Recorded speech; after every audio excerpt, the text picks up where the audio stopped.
제가 말씀을 봉독하도록 하겠습니다. 디모데후서 2장 1절에서 13절입니다. 내 아들아, 그러므로 너는 그리스도 예수 안에 있는 은혜 가운데서 강하고 또 내가 많은 증인 앞에서 내게 들은 바를 충성된 사람들에게 부탁하라. 그들이 또 다른 사람들을 가르칠 수 있으리라. 너는 그리스도 예수의 좋은 병사로 나와 함께 고난을 받으라. 병사로 복무하는 자는 자기 생활에 얽매이는 자가 하나도 없나니 이는 병사로 모집한 자를 기쁘게 하려 함이라. 경계하는 자가 법대로 경계하지 아니하면 승리자의 관을 얻지 못할 것이며 수고하는 농부가 곡식을 먼저 받는 것이 마땅하니라. 내가 말하는 것을 생각해 보라. 주께서 범사에 내게 총명을 주시리라. 내가 전한 복음대로 다윗의 씨로 죽은 자 가운데서 다시 살아나신 예수 그리스도를 기억하라. 복음으로 말미암아 내가 죄인과 같이 매는 데까지 고난을 받았으나 하나님의 말씀은 매이지 아니하니라. 그러므로 내가 택함 받은 자들을 위하여 모든 것을 참음은 그들도 그리스도 예수 안에 있는 구원을 영원한 영광과 함께 받게 하려 함이라. 빛보다 이 말이여, 우리가 주와 함께 죽었으면 또한 함께 살 것이요 참으면 또한 함께 왕노릇할 것이요 우리가 주를 부인하면 주도 우리를 부인하실 것이라. 우리는 미쁨이 없을지라도 주는 항상 미쁘시니 자기를 부인하실 수 없으시리라. 아멘. 기도하겠습니다. 하나님 감사합니다. 오늘도 우리에게 예배를 허락하여 주시고 또 예배 가운데 말씀을 들을 수 있는 시간을 주셔서 감사합니다. 하나님, 우리에게 말씀을 허락하여 주시고 주께서 허락하여 주신 말씀이 우리의 삶의 지표가 되게 하여 주시고 우리의 삶의 인도자가 되어지길 원하오니 함께하여 주시옵소서. 깨닫게 하여 주시고 순종하게 하여 주시옵소서. 감사드리며 예수님 이름으로 기도드립니다. 아멘. 할렐루야. 사랑하는 성도 여러분, 주의 이름으로 축복하며 주의 이름으로 사랑합니다. 오늘도 하나님께서 우리 모든 성도들에게 큰 은혜를 베풀어 주시기를 간절히 소망합니다. 오늘 저는 이 디모데후서 말씀을 통해서 우리가 하나님께서 우리에게 원하시는 부분이 무엇인지를 다시 한번 돌아보는 시간이 되었으면 좋겠습니다. 바울이 디모데에게 그 편지를 씁니다. 이 디모데는 바울이 아주 특별하게 생각했던 그런 사람이었습니다. 오늘 본문 1절에 보면 내 아들아 라고 그렇게 표현을 하였지요. 내 아들아 라고 이야기했던 것은 아주 친근한 표현이며 또한 실제적으로 바울은 디모데를 영적인 아들이다 라고 여겼습니다. 그리고 디모데를 향해서 많은 관심과 애정을 쏟았던 것이 그들의 실제의 모습이었습니다.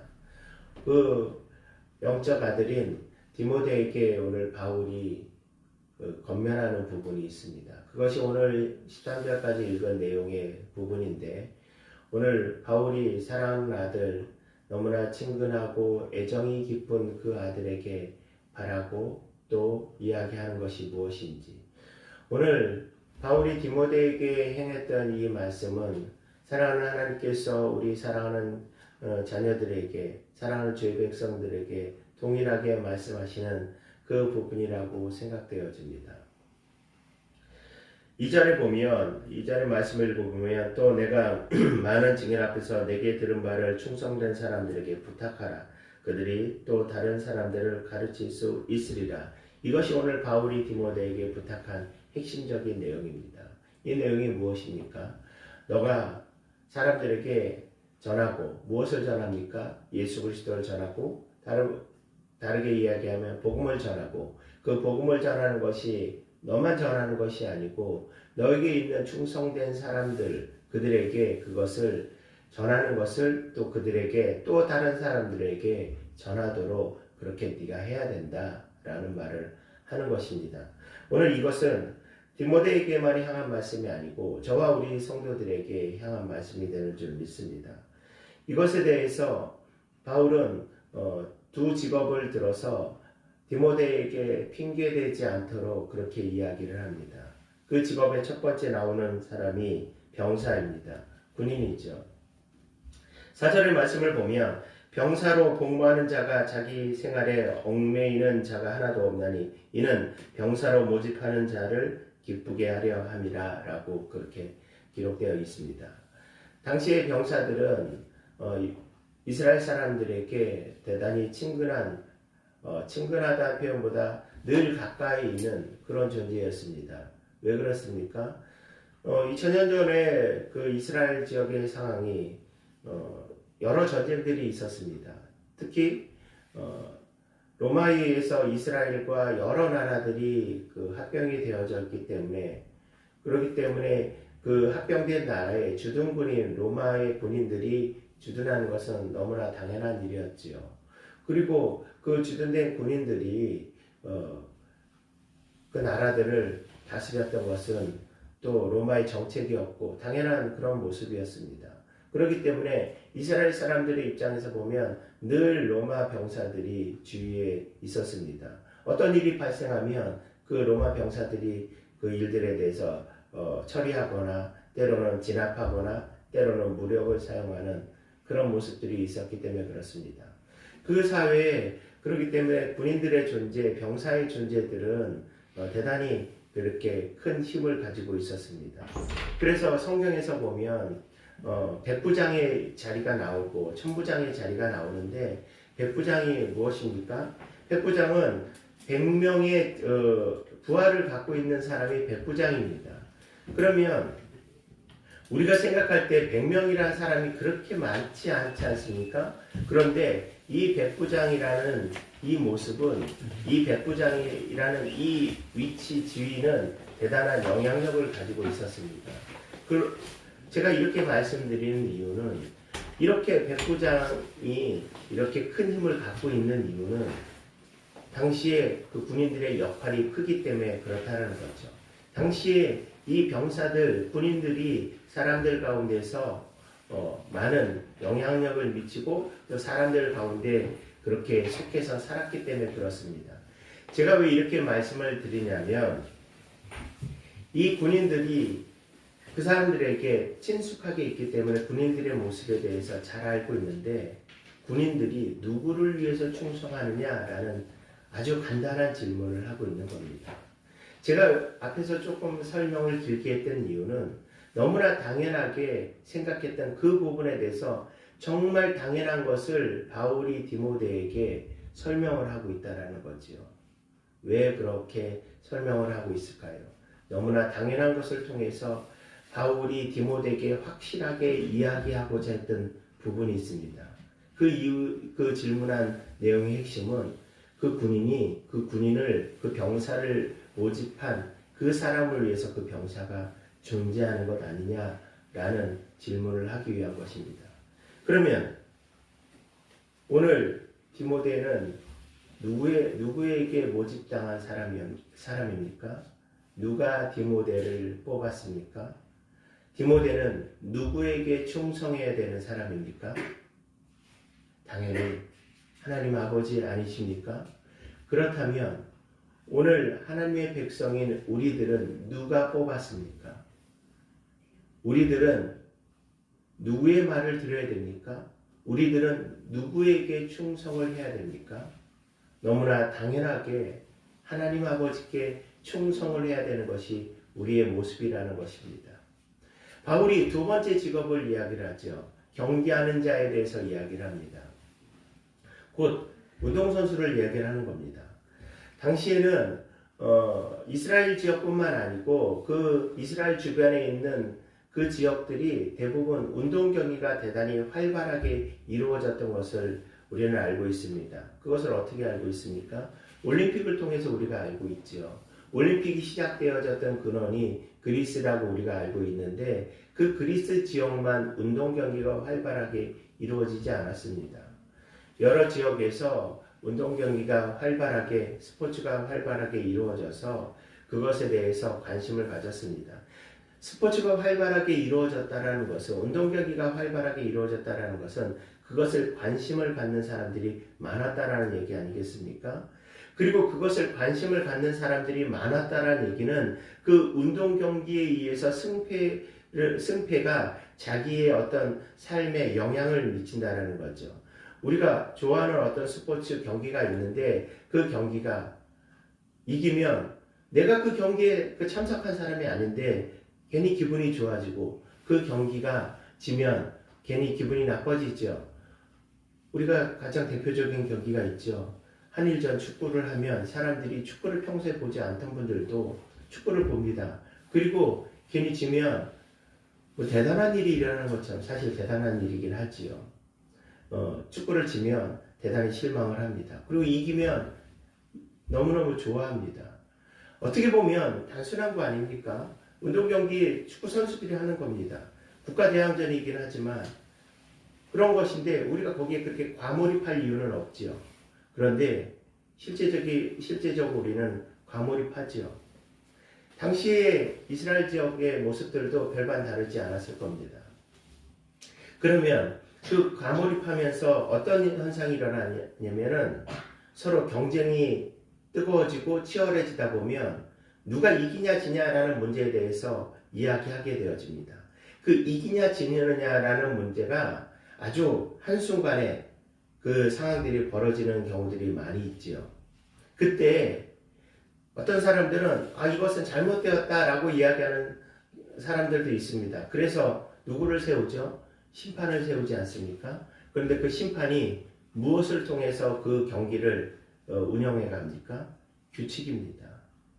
그 규칙에 따라서 그 룰에 따라서 그 경기를 이루어가는데 오늘 주께서 우리에게 말씀하시는 부분, 바울을 통해서 말씀하시는 부분이 경기하는 자가 운동선수가 그 법대로 하지 않으면 그 경기가 이루어질 수 없는 것 아니냐라는 겁니다. 이 법은 제가 규칙이라고 말씀을 드렸는데 운동 규칙이라고 말씀드렸던 이 부분, 그러면 바울이 오늘 디모데에게 그 운동 경기처럼 그 규칙을 지켜야 되는 것 또 너무나 당연한 이야기를 하는데 그 규칙은 무엇이냐라는 겁니다. 오늘 그리스도인들이 지켜야 될 규칙, 그리스도인들이 지켜야 될 것이 무엇이겠습니까? 그 규칙은 하나님의 말씀입니다. 하나님의 말씀인데 이 땅에 있는 모든 사람들이 하나님의 말씀대로 살아가야 되는데 그 하나님의 말씀이 무엇인지 아십니까? 우리가 너무나 잘 알고 있는 것처럼 하나님께서 우리를 통제하고 억압하고 우리를 가두어두려고 하는 것이 아니고 우리가 하나님의 백성이다. 우리가 하나님의 백성으로 하나님께서 너희를 책임져 주시고 우리가 하나님의 자녀로서 이 땅에서 행복하게 살아가야 된다라는 것을 가르치는 것이 하나님의 규칙입니다. 그것이 바로 복음입니다.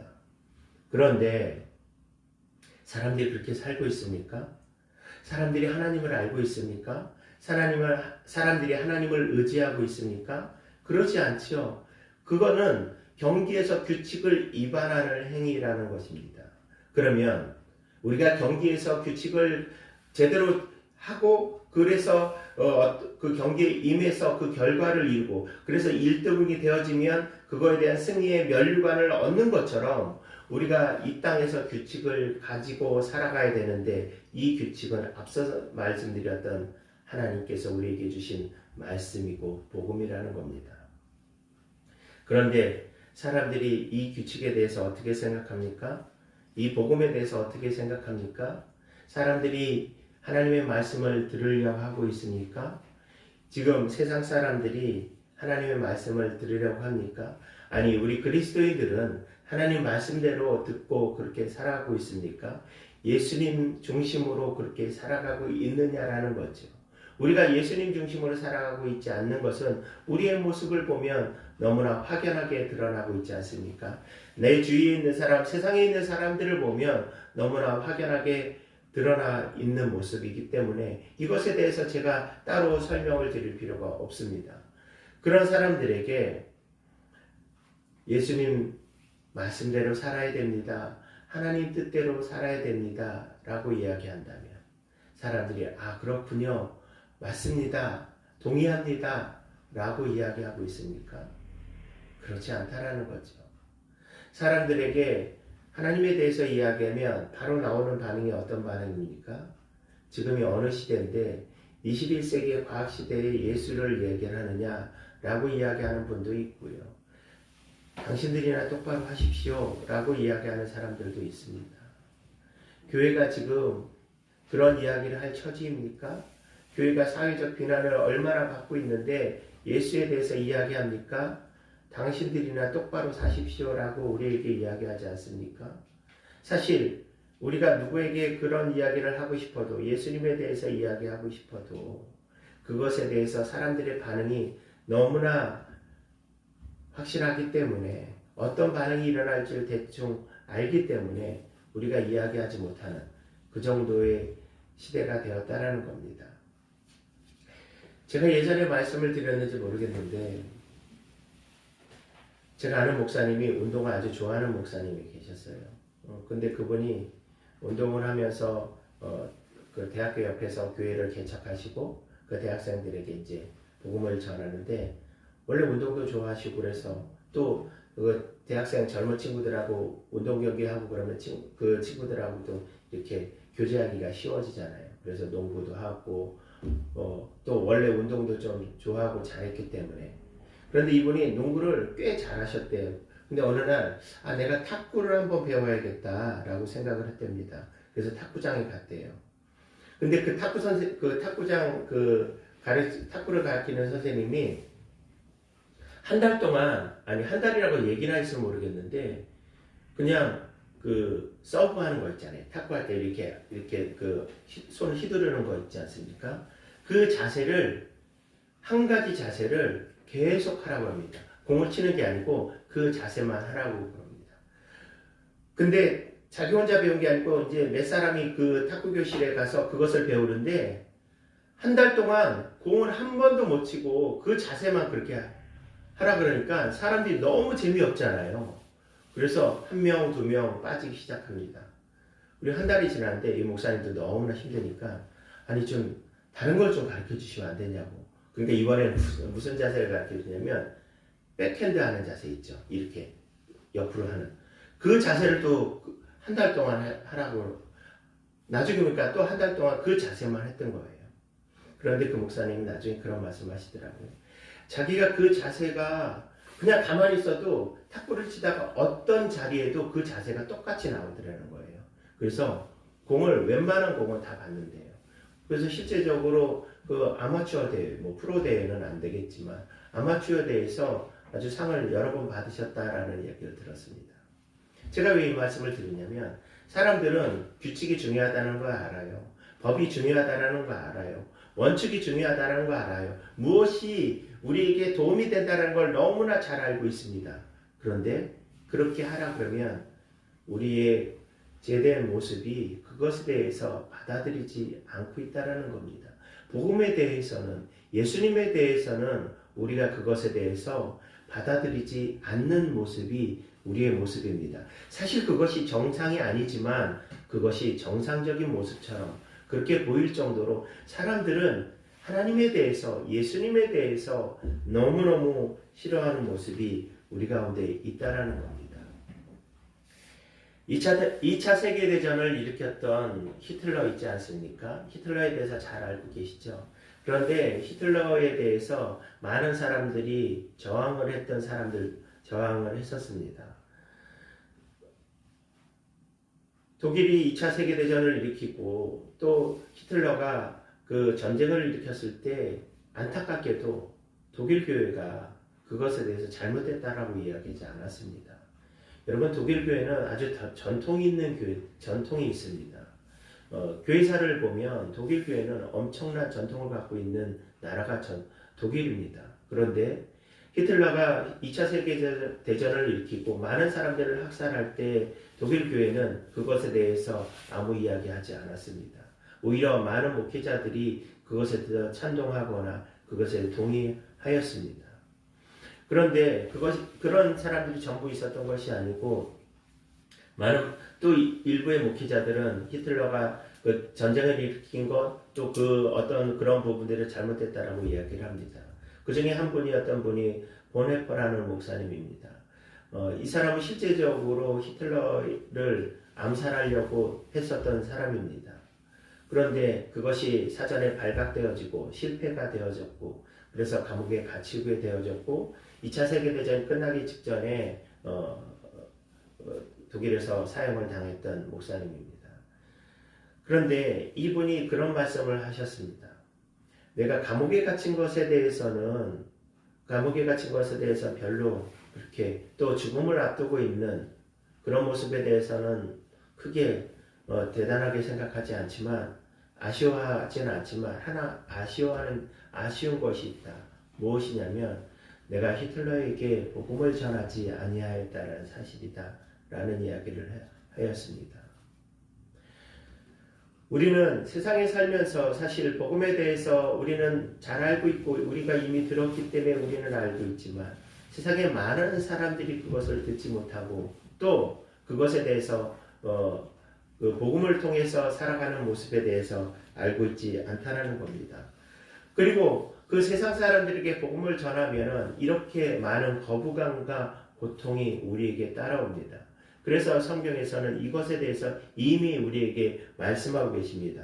로마서 8장 17절에 보면 자녀이면 또한 상속자 곧 하나님의 상속자요 그리스도와 함께한 상속자니 우리가 그와 함께 영광을 받기 위하여 고난도 함께 받아야 될 것이니라 라고 말씀하십니다.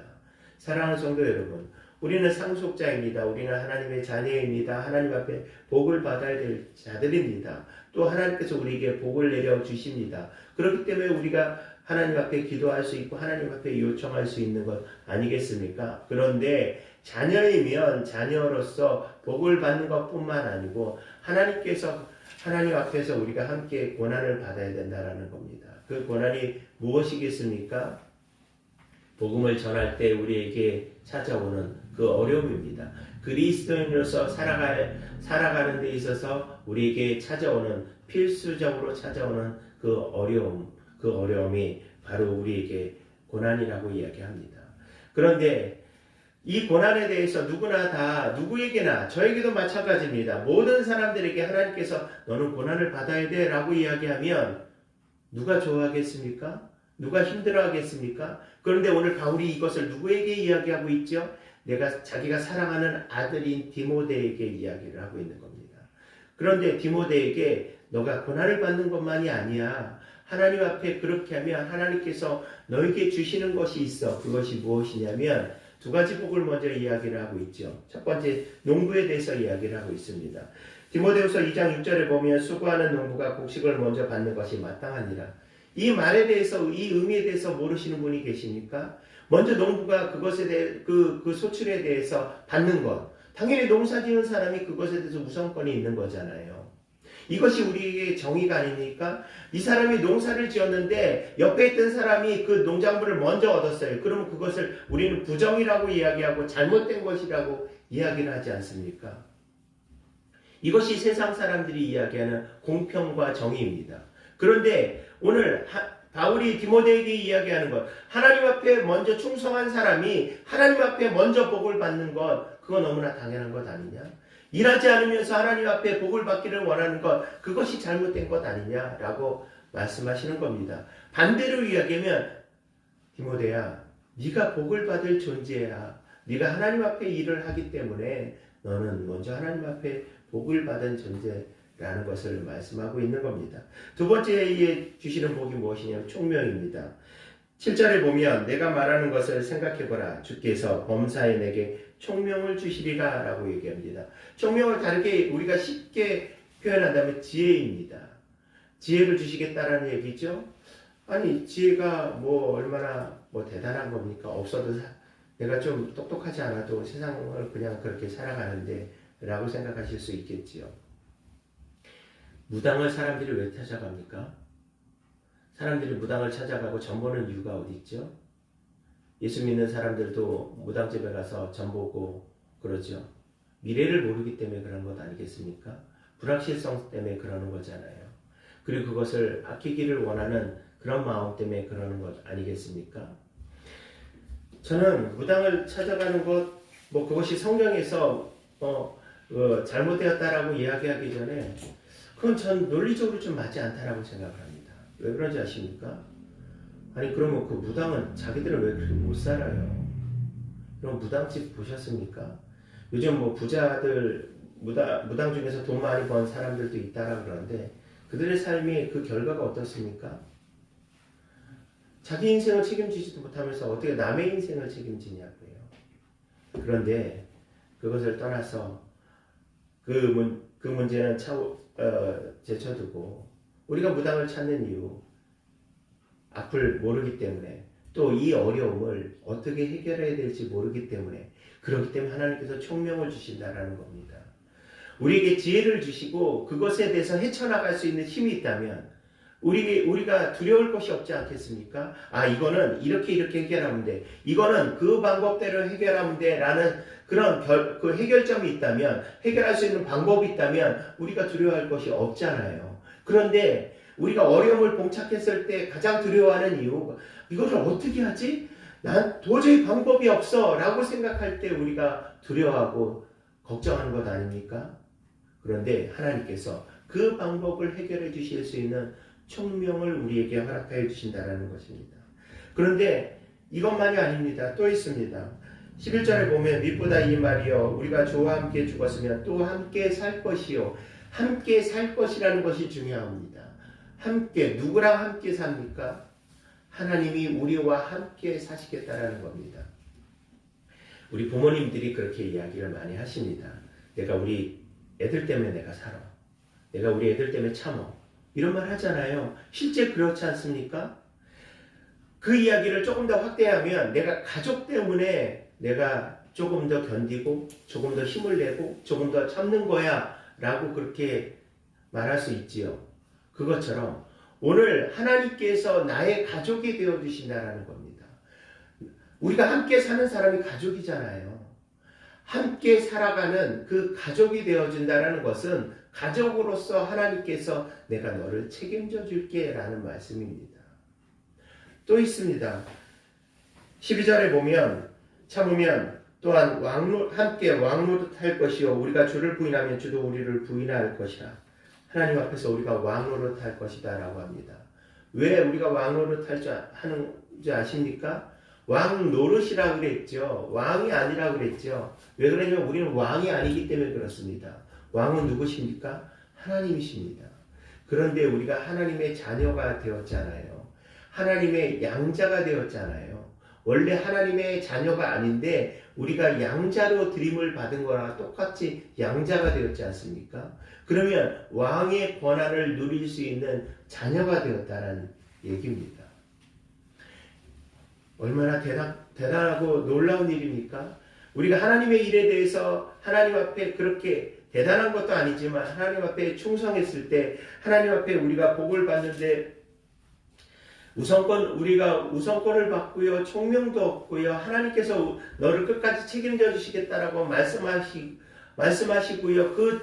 그게 그냥 일반적인 평범한 삶이 아닌 왕으로서의 삶을 살게 허락하여 주시겠다라고 우리에게 말씀하시기 때문에 얼마나 대단한 일입니까? 그런데 우리가 여기서 하나님 앞에 복을 받기 때문에 그렇게 일을 해야 될까라는 생각을 하게 되어집니다. 하나님은 왜 우리에게 그렇게 말씀하셨을까? 오늘 바울은 디모데에게 그렇게 세상 사람들이 비난하고 또 그것이 세상 사람들에게 그리스도인으로 살면 고난이 따라온다는 것을 아는데도 자기의 사랑하는 아들에게 그렇게 말씀하셨을까? 또 그 말씀은 오늘 주께서 우리에게 말씀하신 거고 똑같은데 왜 그렇게 하셨을까? 복을 주니까 하나님 앞에 이렇게 충성되이 살면 하나님 앞에 이렇게 똑바로 살면 이렇게 복을 받으니까 복을 누려야 되기 때문에 그렇기 때문에 그렇게 말씀하셨을까? 라는 생각을 합니다. 10절의 말씀을 제가 읽겠습니다. 그러므로 내가 택함 받은 자들을 위하여 모든 것을 참음은 그들도 그리스도 예수 안에 있는 구원을 영원한 영광과 함께 받게 하려 함이라. 이것이 하나님의 마음입니다. 그들도 우리가 아닌 그들도 영원한 영광을 함께 받게 하려고 하는 예수 안에 있는 구원을 받게 하려는 그 마음, 그것이 하나님의 마음입니다. 우리가 다시 한번 되돌아보았으면 좋겠습니다. 우리가 하나님의 백성이 어떻게 되었습니까? 내가 의로워서, 내가 잘나서, 내가 자랑할 것이 있어서, 떳떳하여서 하나님의 백성이 되었습니까? 우리는 아무 이유 없이 오히려 죄인이고 죽어야 될 자인데 하나님의 백성이 되었습니다. 그런데 누구 때문에 되었습니까? 누구를 통해서 그렇게 되었습니까? 나의 부모님을 통해서 복음을 들었습니다. 나의 친구를 통해서, 나의 가족들을 통해서 예수를 들었습니다. 그래서 우리가 오늘 이 자리에 앉아 있는 것 아니겠습니까? 그러면 오늘 나는 주 안에 이런 복을 받는 사람입니다. 사랑하는 성도 여러분, 오해하시면 안 됩니다. 내가 하나님 앞에 일을 하지 않으면 나는 구원에 떨어진다? 그것은 아닙니다. 오늘 주께서 그것을 말씀하시고자 하는 것이 아닙니다. 우리가 하나님 앞에 잘못된 삶을 살아도 하나님이 정말 우리를 이렇게 표현하면 너무나 죄송하지만 바보같이 우리를 사랑하여 주셔서 우리는 하나님의 백성으로 떨어질 수가 없습니다. 그런데 그렇게 사랑을 받은 것이 저와 우리 성도들 아닙니까? 그 사랑을 받은 우리들이 또 그 누군가에 예수님의 사랑을 전하는 것, 그것은 내가 복을 받기 위해서 어떤 대가를 얻기 위해서 해야 되는 그런 모습은 아니라는 것입니다. 오늘 예수께서 우리에게 어떤 대가를 받기 위해서, 아니 예수님 고마워요, 그 말을 듣고자 예수께서 우리를 위해서 죽으셨습니까? 예수님께서 나를 위해서 애쓰고 힘썼던 모든 부분들, 앞으로 일어날 모든 것들이 하나님 감사해요 라는 그 이야기를 듣고자 하나님께서 우리에게 그렇게 하신 것입니까? 엄밀히 말하면 그것이 아니지 않습니까? 하나님은 그냥 우리를 너무나 사랑하셨기 때문에, 우리를 그냥 너무나 좋아하기 때문에, 우리가 밤낮 죄를 밥 먹듯이 짓는, 하나님 앞에 범죄를 그렇게 하고 잘못을 하는 우리들에도 불구하고 우리를 끝까지 사랑하시는 분이 하나님 아니십니까? 그러면 우리가 그런 사랑을 받은 우리들은 어떻게 해야 되겠습니까? 은혜를 원수로 갚는 사람이 되어야 되겠습니까? 아니면 은혜를 은혜로 갚는 사람이 되어야 되겠습니까? 이 시대가 예수를 미워하는 시대가 되었습니다. 이 시대가 예수 그리스도를 부정하는 시대가 되었습니다. 우리가 직장에서나 사업장에서나 우리 만나는 사람들에게 예수를 이야기하면 100이면 100 다 싫어합니다. 다 원하지 않습니다. 그런데 하나님께서 그들도 구원받기를 원하고 계시다는 사실입니다. 사랑하는 성도 여러분, 오늘 저는 우리가 복음을 전하기 위해서 힘써야 된다라는 이 본문의 이야기를 통해서 복음을 전하자라는 부분, 그것만을 이야기한 것이 아닙니다. 그것만을 이야기하기 위해서 이 말씀을 나누는 것이 아닌 이 복음을 들은 나의 모습, 우리의 모습을 다시 돌아보자라는 겁니다. 우리가 복음을 들었습니다. 그래서 주의 백성이 되었습니다. 그래서 주의 자녀로서 살아갑니다. 그것이 얼마나 감사한 일이겠습니까? 그 감사로서 우리가 할 수 있는 부분을 하자라는 겁니다. 우리가 감당할 수 있는 부분들은 감당하자라는 이야기입니다. 그래서 주께서 그래도 열심히 했어, 잘했어 라고 칭찬을 받는 우리의 모습이 되어야 되지 않겠습니까? 사랑하는 성도 여러분, 이제 말씀을 마칩니다. 우리 하나님 앞에 많은 사랑 받았습니다. 또 받을 것입니다. 또 받아야 됩니다. 그런데 그 받은 사랑을 나만이 아닌 나의 사랑하는 가족들, 나의 사랑하는 주위에 있는 사람들과 함께 나눈 우리 모든 성도들 되어지기를 간절히 소망합니다. 기도하겠습니다.